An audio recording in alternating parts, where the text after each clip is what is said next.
सबभन्दा पहिले चाहिँ नि प्रदेशको जिल्ला सेलेक्ट गर्ने, सबभन्दा दुर्गम जिल्ला कुन चाहिँ छ त्यो जिल्ला सेलेक्ट गर्ने। अनि जिल्ला सेलेक्ट गरिसकेपछि त्यो जिल्लाको चाहिँ नि स्वास्थ्य कार्यालय हुन्छ, स्वास्थ्य कार्यालयको अफिसरहरू भयो, उनीहरूसँग सम्पर्क गरेर चाहिँ नि कुन चाहिँ एरिया सबभन्दा, कुन चाहिँ म्युनिसिपालिटी चाहिँ ब्याकवर्ड छ, एकदम रिमोट छ, जहाँ चाहिँ नि एक्सेस छैन त्यो हेल्थको लागि, त्यो ठाउँ सेलेक्सन गर्ने हो। अनि कुन चाहिँ पर्टिकुलर हेल्थ पोस्ट चाहिँ नि अलिकति दुर्गम छ, त्यहाँ चाहिँ नि स्पेसली पपुलेसन पनि हुनु पर्यो। फेरि पपुलेसन नभएको हामी गर्दैनौँ।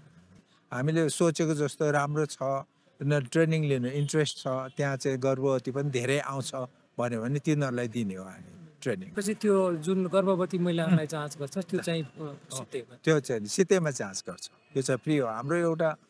हाम्रो यो चाहिँ नि यो सोलुखुम्बु पोलिटेक्निकल एकाडेमीको हाम्रो मिसन चाहिँ के हो भनेदेखि फ्री हुनुपर्छ र एट द सेम टाइम जहाँ रिमोट छ त्यहाँ हुनुपर्छ भन्ने हो। हाम्रो मेन मिसन चाहिँ त्यो हो। त्यसको लागि चाहिँ Das, was Sie hier sehen, das ist ein mobile Ultraschallgerät.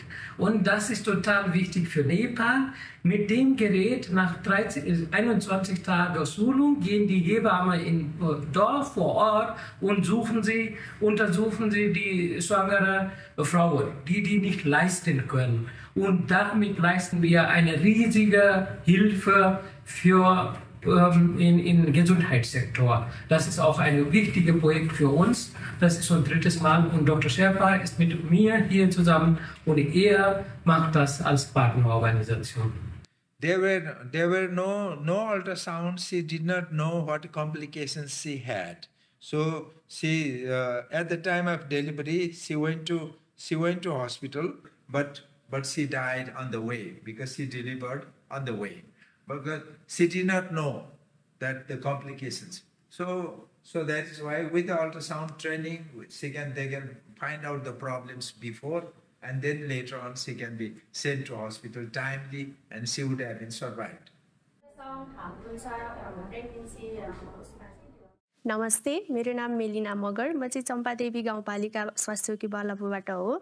हामीले 21 दिने तालिम लिइसकेपछि चाहिँ हाम्रो स्वास्थ्य चौकीमा आउनु भएको गर्भवती महिलाहरूको चाहिँ केही कम्प्लिकेसन छ भने पत्ता लगाएर छिटोभन्दा छिटो चाहिँ हामीले हायर सेन्टरमा रेफर गर्छौँ र बाँकी नर्मललाई चाहिँ हामी आफै नै गर्नेछौँ। र एकदमै धन्यवाद दिन चाहन्छु हाम्रो नेपाली समाज जर्मनीलाई र सोलुखुम्बु टेक्निक एकाडेमीलाई। धन्यवाद। यहीँ रहेछ म कम हुँ त्यही त मैले निरेको घरै हो क्या त्यहाँ पसलको पसलमा महिला महाराज लितुन्नु त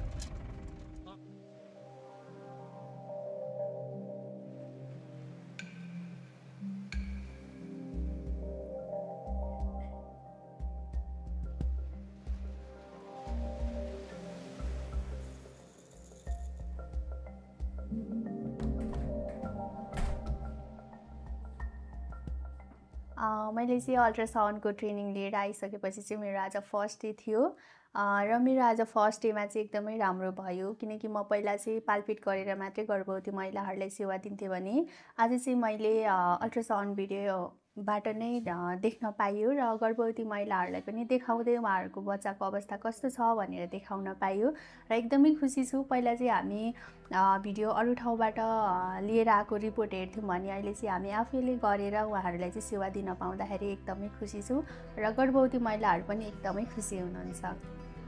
भयो जस्तै भयो भने पहिला म आउँदाखेरि त्यस्तो भयो